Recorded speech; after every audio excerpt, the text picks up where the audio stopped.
She was a construction engineer on paper. Bridges, roads, infrastructure projects. But in reality, she was building something very different. For 2 years in Afghanistan, no one knew she could pilot drones. Until that emergency moment when everything changed. Welcome to Silent Legends. Before we begin this story of hidden expertise in the mountains of Afghanistan, tell me in the comments from which city are you watching this video today? And if you believe legends like Sarah deserve to be remembered, subscribe to witness stories that time forgot, but history never will.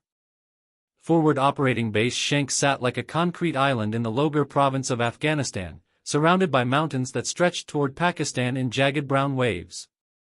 The base buzzed with constant activity, convoys rolling in with supplies, helicopters lifting off for patrol missions, and the steady hum of generators that never stopped running. Among the civilians working on base was Sarah Matthews, a 31-year-old construction engineer from Portland, Oregon. Her official job was overseeing infrastructure development projects funded by USAID, building schools, repairing roads, installing water systems in local villages. She worked for Chen Engineering, a private contractor that had been operating in Afghanistan since 2009. Sarah kept to herself mostly. She'd arrive at the engineering compound each morning at 0700, wearing dusty khakis, steel-toed boots, and a Portland State University cap that had seen better days. Her laptop bag was always slung over her shoulder, filled with CAD software, structural calculations, and project timelines that kept her busy until well after sunset. The soldiers on base knew her as the quiet engineer who could solve almost any construction problem. Need a bridge across a difficult creek? Sarah would survey it, design it, and have it built within 2 weeks. Village well contaminated? She'd figure out a filtration system using locally available materials. Generator housing damaged by mortar fire? Sarah would draft blueprints for a reinforced replacement before the smoke cleared. But what the soldiers didn't know, what no one knew, was that Sarah Matthews had never been a construction engineer at all. Her real name was Captain Sarah Chen, and she had been one of the most skilled drone pilots in the United States Air Force before she disappeared from all official records in 2019. For 4 years, she had operated Predator and Reaper drones from Creech Air Force Base in Nevada, conducting surveillance and strike missions across the Middle East and Central Asia. Her kill count was classified, but sources suggested it was among the highest in the program. Sarah had piloted drones through some of the most complex missions of the War on Terror. She had tracked high-value targets through urban environments, provided close air support for special operations teams, and conducted precision strikes that saved countless American lives. Her call sign had been Architect, not because she built things, but because she could construct perfect attack patterns that gave enemies no escape routes. Then something had gone wrong. A mission in Syria had resulted in civilian casualties, not from her actions, but from faulty intelligence that led her to target what she believed was a terrorist safe house. The building had actually been a school. 12 children died, and Sarah's career in the Air Force ended that day, even though the investigation cleared her of any wrongdoing. The psychological evaluation that followed concluded that Sarah suffered from severe PTSD and moral injury. She was medically retired with full honors, but she couldn't live with herself. The nightmares were constant. The guilt was crushing. She needed to disappear, to become someone else, to find a way to build things instead of destroying them. That's when she met Elena Morrison, a veteran who ran the engineering company and specialized in hiring former military personnel who needed second chances. Elena didn't ask too many questions about Sarah's background. She just needed someone who could handle the stress of working in a combat zone and who understood military operations well enough to coordinate with base commanders. Sarah had taught herself enough civil engineering through online courses and practical experience to pass as legitimate. Her military background actually helped. She understood construction logistics, supply chain management, and how to work under pressure. More importantly, she understood the military mindset of the soldiers she worked with every day. For 2 years, the deception had been perfect. Sarah built things during the day and slept peacefully at night, finally free from the constant weight of being responsible for death from 7,000 miles away. The work was satisfying in a way that drone operations never could be. When she finished a project, children could go to school safely, families had clean water, and communities were stronger. But the skills never left her. Late at night, alone in her quarters, Sarah would sometimes access flight simulation software on her laptop. Not military sims, those would trigger security protocols, but civilian programs that let her fly virtual aircraft through digital landscapes. Her reflexes were still sharp, her spatial awareness still perfect, her ability to track multiple targets simultaneously still unmatched. She told herself it was just a hobby, a way to relax. But deep down, Sarah knew that once you had been architect, once you had been one of the best drone pilots in the world, those skills didn't just disappear. They waited, dormant, like muscle memory that could be awakened at a moment's notice.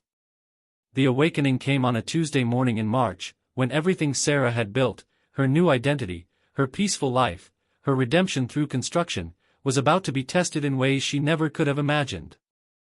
The emergency started with a routine patrol that went catastrophically wrong. Alpha Team, a squad of 12 soldiers led by Staff Sergeant Rodriguez, had been conducting a village assessment mission in the Char Azhab district, about 40 kilometers south of FOB Shank. Their job was to evaluate potential sites for a new medical clinic that Sarah's team was scheduled to begin building the following month. At 1,347 hours, Alpha Team's radio went silent in the middle of a routine check-in. The last transmission had been Rodriguez reporting that they were investigating suspicious activity near a compound that wasn't supposed to be there, a collection of buildings that hadn't appeared on satellite imagery from the previous week. Attempts to re-establish contact failed. Drone surveillance from the main air base showed Alpha Team's vehicles abandoned near the compound, but thermal imaging couldn't penetrate the thick walls of the buildings to determine if the soldiers were inside. Even worse, the compound appeared to be heavily fortified, with fighting positions that suggested it was some kind of Taliban stronghold. The situation escalated rapidly when a quick reaction force sent to investigate Alpha Team's disappearance came under heavy fire from the compound. The Taliban fighters, later estimated to be at least 30 men, had modern weapons, including heavy machine guns and what appeared to be shoulder-fired missiles. The QRF was forced to withdraw after taking casualties, leaving Alpha Team's fate unknown. Colonel Davidson, the base commander, called an emergency meeting in the Tactical Operations Center. Sarah wasn't supposed to be there, civilians weren't typically included in combat briefings, but she had been in the TOC reviewing construction schedules when the crisis began, and no one thought to ask her to leave. The briefing was grim. Intelligence suggested that Alpha Team had been captured and were being held inside the compound.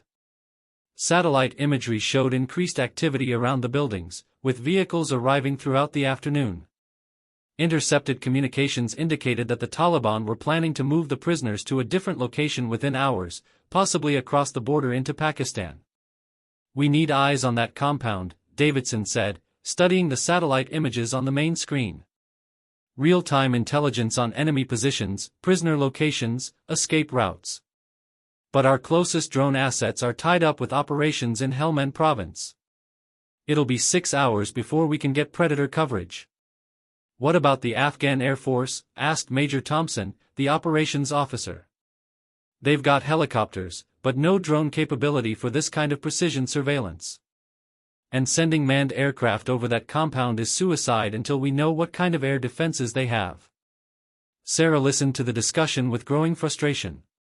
12 American soldiers were in enemy hands, facing torture and execution, and the military was helpless because they didn't have the right technology in the right place at the right time. It was exactly the kind of situation that drone operations were designed to solve, if you had a qualified pilot and the right equipment. That's when Sarah remembered something that made her blood run cold. Morrison Chen Engineering had been contracted to survey remote areas for potential development projects, and part of that work involved using commercial drones to create detailed topographical maps. The company had purchased a state-of-the-art surveillance drone, not a military Predator, but a sophisticated civilian model with high-resolution cameras and secure communication links. More importantly, the drone was currently sitting in the engineering compound's equipment storage, fully fueled and ready for what was supposed to be a mapping mission the following day. Sarah excused herself from the briefing, claiming she needed to check on some construction schedules. But instead of going to her office, she went directly to the storage facility and opened the crate containing the surveillance drone. It wasn't a military aircraft, but it was close. The drone had a 6-hour flight time, thermal imaging capability, and communication systems that could link directly to military networks with the right modifications. In the hands of someone who understood drone operations, it could provide exactly the kind of real-time intelligence the military needed. The problem was that using the drone would require revealing her true identity. Commercial drones were operated by certified civilian pilots who had basic training in aerial photography. Military drone operations required years of specialized training, security clearances, and combat experience that Sarah Matthews, the construction engineer, wasn't supposed to have. If she stepped forward and offered to pilot the drone, everyone would want to know how a civil engineer from Portland had learned to conduct military surveillance operations. The questions would lead to investigations, the investigations would uncover her real identity, and her carefully constructed new life would collapse. But 12 soldiers were going to die if someone didn't act soon. Sarah spent 30 minutes staring at the drone, wrestling with a decision that would change everything. She could maintain her cover, keep her secret, and continue living as the person she had chosen to become. Or she could become architect one more time, accept the consequences, and try to save lives instead of taking them. The decision was made when she heard helicopter rotors in the distance. A medevac bird was bringing in the casualties from the failed rescue attempt. She could hear the medics shouting as wounded soldiers were rushed to the base hospital. Sarah powered up the drone and began the pre-flight checklist she hadn't used in over 2 years. Her hands moved automatically, muscle memory taking over as she calibrated the sensors, tested the communication links, and programmed the initial flight path. But she couldn't complete the mission alone. Military drone operations required coordination with ground forces, real-time intelligence analysis, and command authority that a civilian contractor couldn't provide. She needed to reveal herself to the military command structure, offer her services, and hope that the urgency of the situation would overcome their questions about her background. Sarah locked the storage facility and walked back toward the TOC, knowing that she was about to destroy the peaceful life she had spent 2 years building. But as she passed the base hospital and saw the wounded soldiers being treated, she knew she was making the right choice. Some skills were too important to keep hidden. Some secrets had to be broken when lives were at stake. Sarah entered the Tactical Operations Center at the exact moment when Colonel Davidson was receiving the worst possible news. Intelligence had intercepted Taliban communications confirming that Alpha Team was alive but would be executed at sunset unless U.S. forces withdrew from the district entirely. "That gives us less than 4 hours," Davidson said grimly. "And we still don't have actionable intelligence on the compound layout or prisoner locations." Sarah took a deep breath and stepped forward. "Sir, I may be able to help with that." The room fell silent. Davidson turned to look at her, clearly surprised that a civilian was still present during a classified briefing. "Ms. Matthews, I appreciate your concern, but this is a military matter. I have a surveillance drone that can provide real-time intelligence on the compound," Sarah interrupted. "It's not military grade, but it's capable of thermal imaging, high-resolution photography, and secure communications with your tactical networks." Major Thompson frowned. "Civilian drones aren't authorized for combat operations. The security protocols alone." "The drone isn't the issue," Sarah said quietly.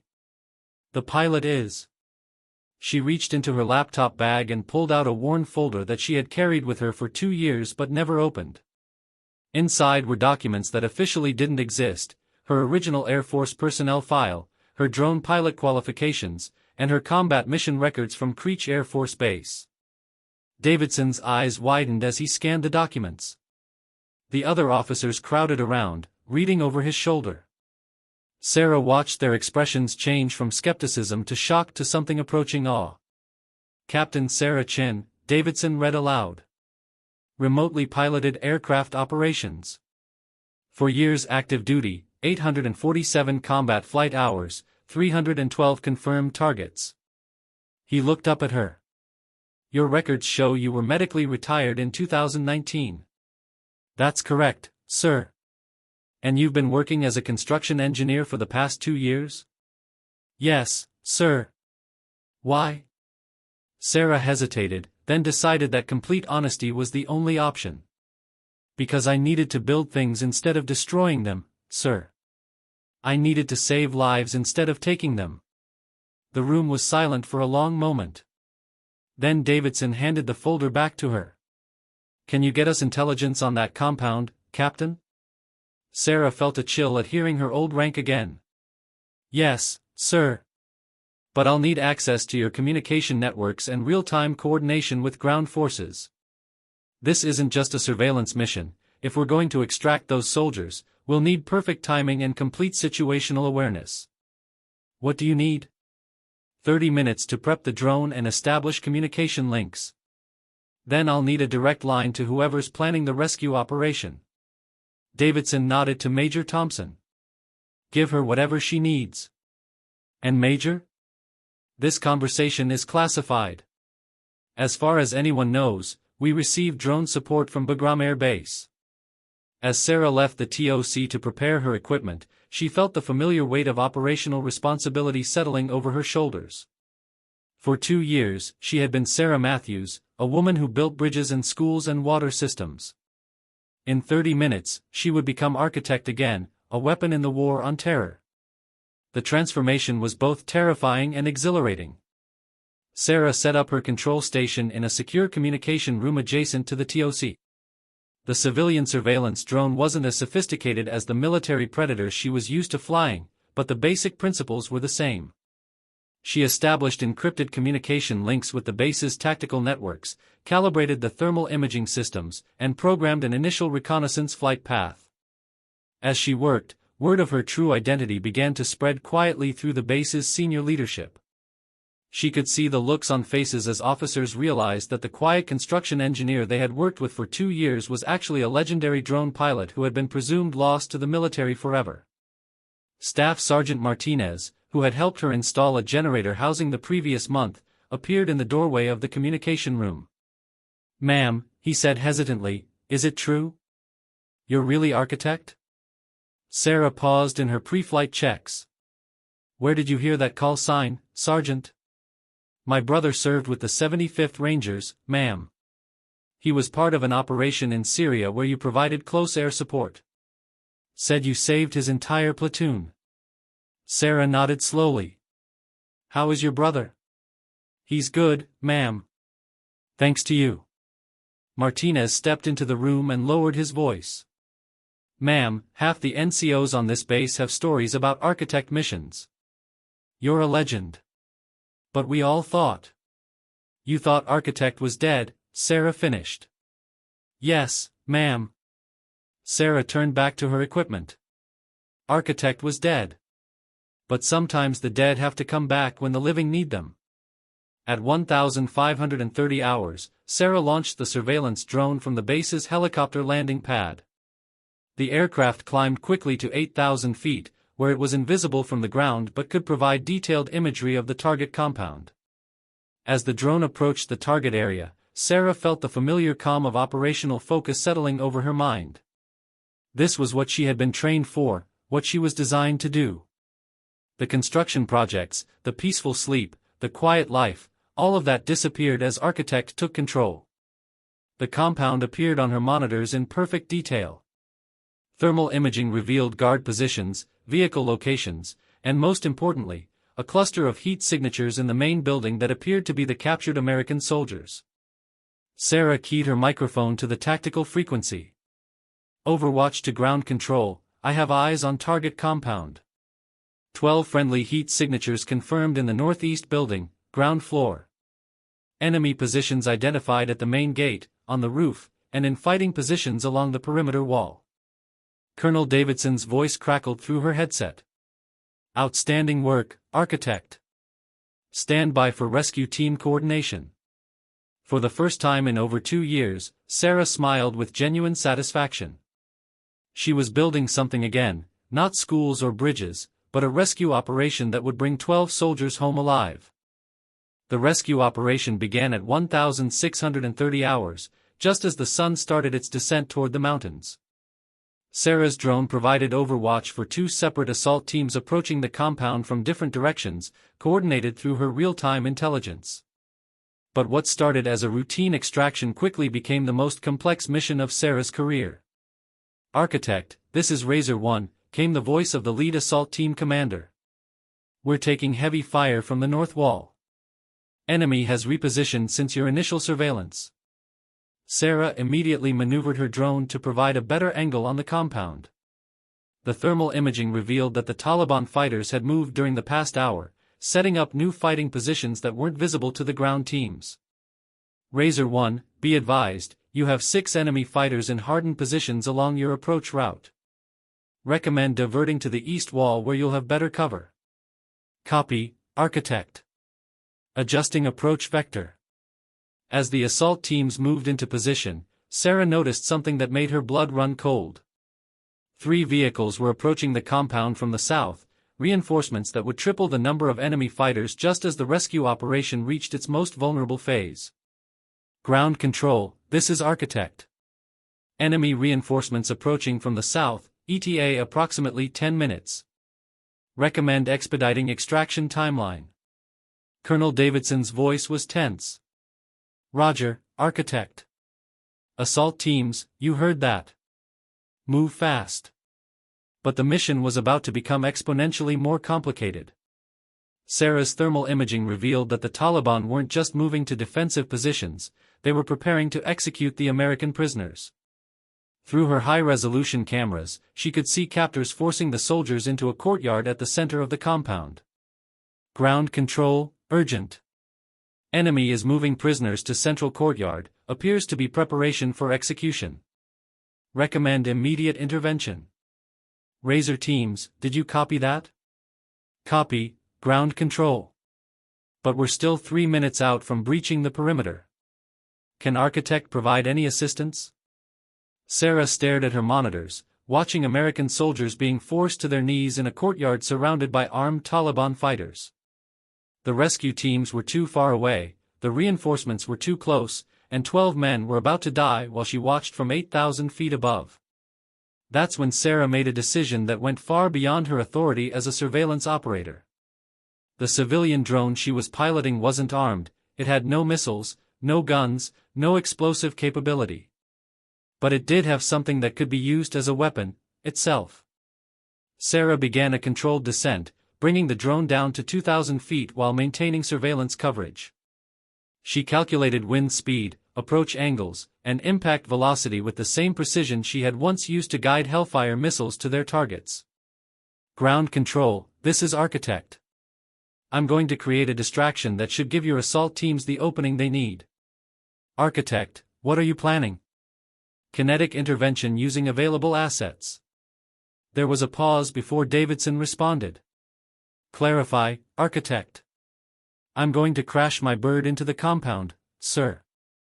The explosion should scatter the enemy fighters and give Razor teams the diversion they need to breach the perimeter.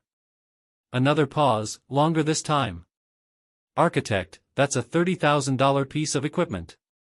Sarah looked at the monitors showing 12 American soldiers about to be executed. Sir, with all due respect, I've seen the Pentagon's accounting. We've spent more than that on office supplies this month. Roger, Architect. You're authorized for kinetic intervention. Make it count. Sarah programmed the drone's final flight path with surgical precision.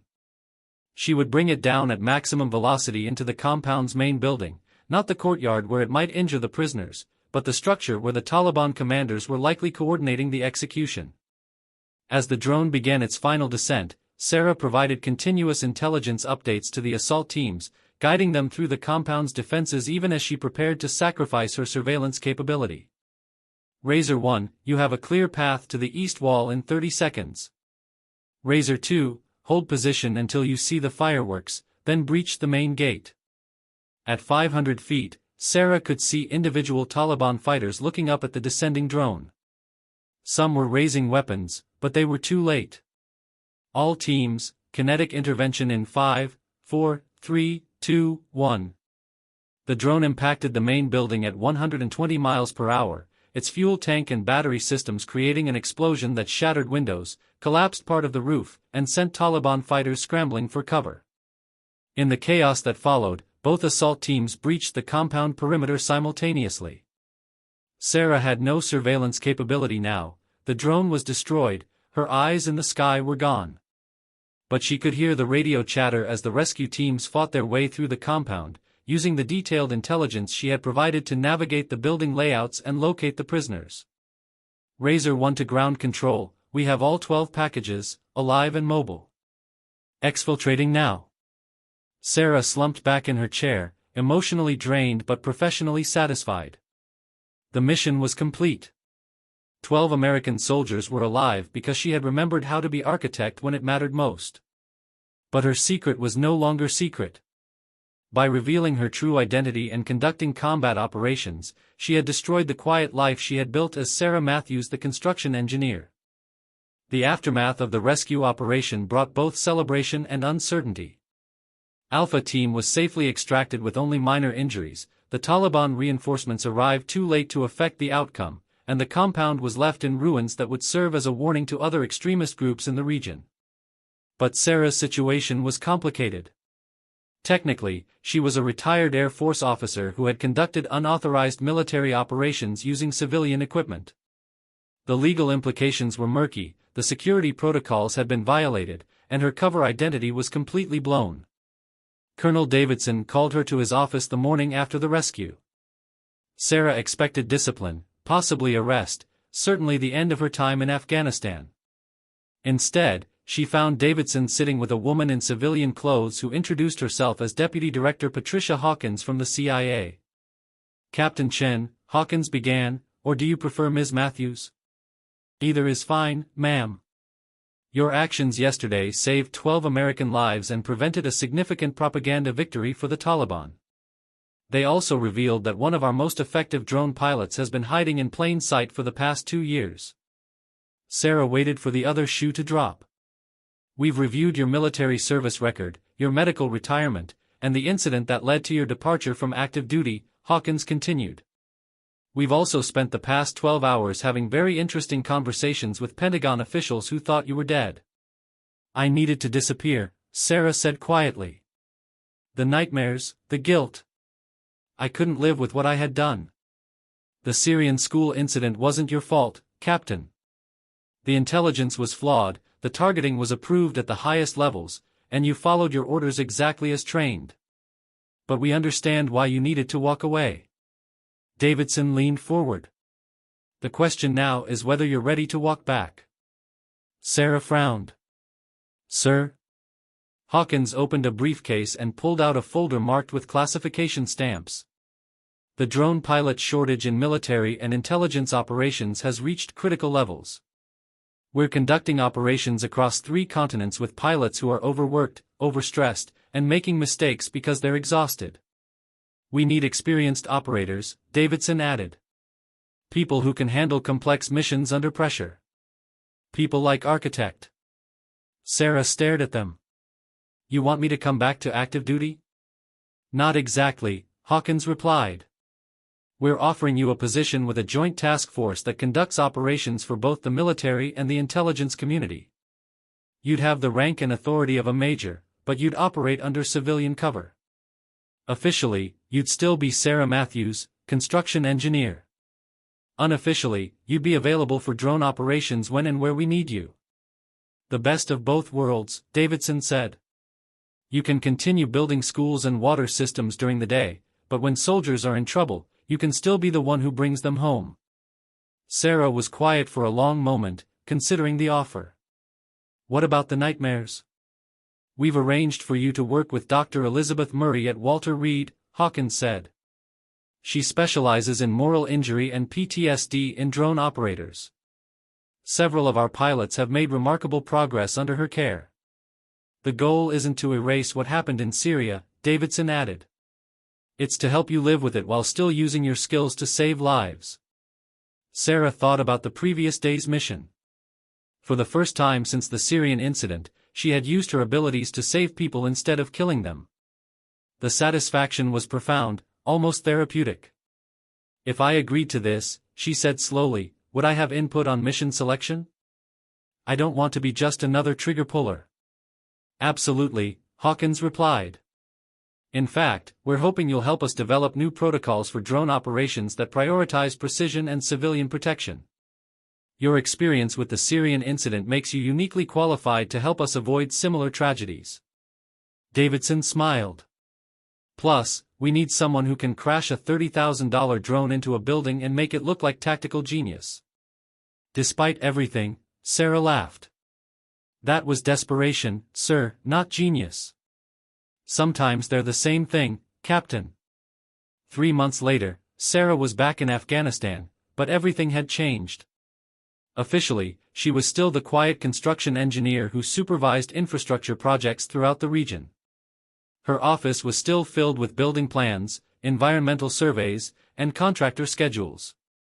But in a secure room beneath the engineering compound, she had installed a state-of-the-art drone control station that could link to military networks anywhere in the world.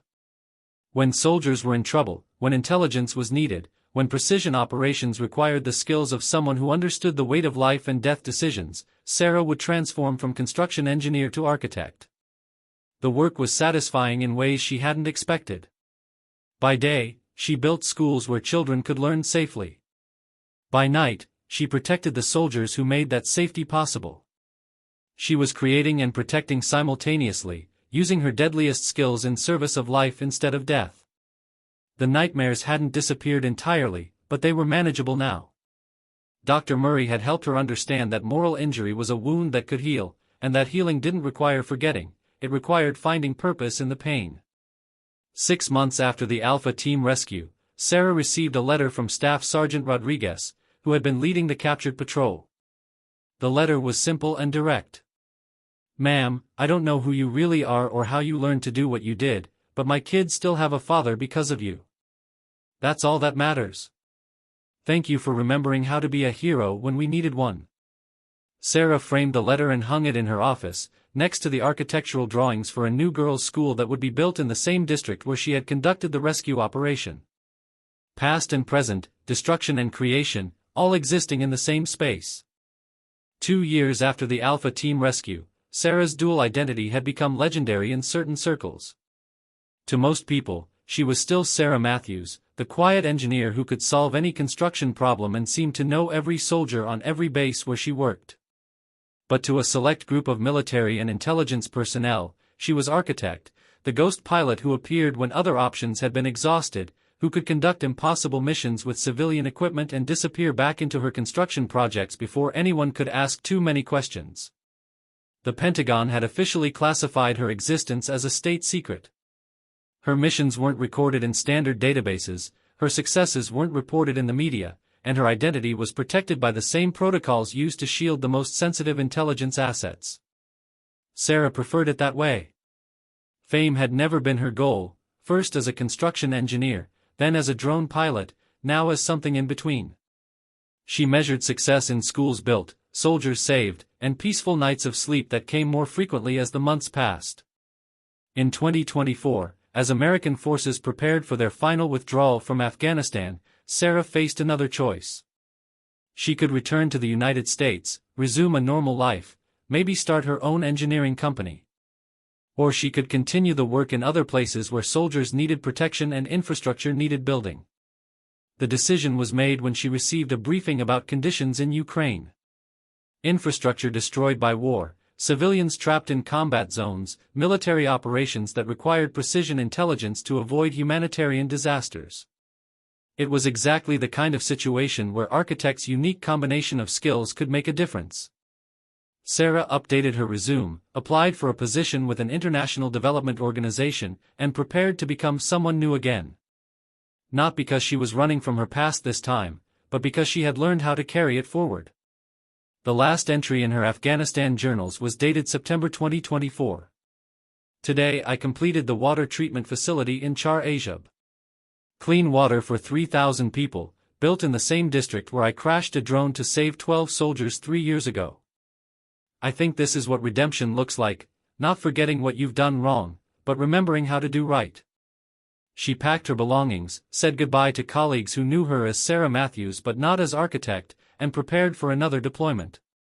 This time to Ukraine, where new identities waited to be built and new lives waited to be saved. On her final night at FOB Shank, Sarah walked to the landing pad where she had launched her first surveillance drone as architect. The base was quieter now, winding down as the American presence in Afghanistan came to an end. A young lieutenant approached her, someone who had arrived at the base only a month earlier and knew her only as the construction engineer. "Ma'am," he said respectfully, "I wanted to thank you for the work you've done here. The schools, the hospitals, the infrastructure, it's made a real difference." Sarah smiled. "That's very kind, Lieutenant. But I'm just an engineer. I build things." The lieutenant nodded, but then added something that made Sarah pause. "Yes, ma'am.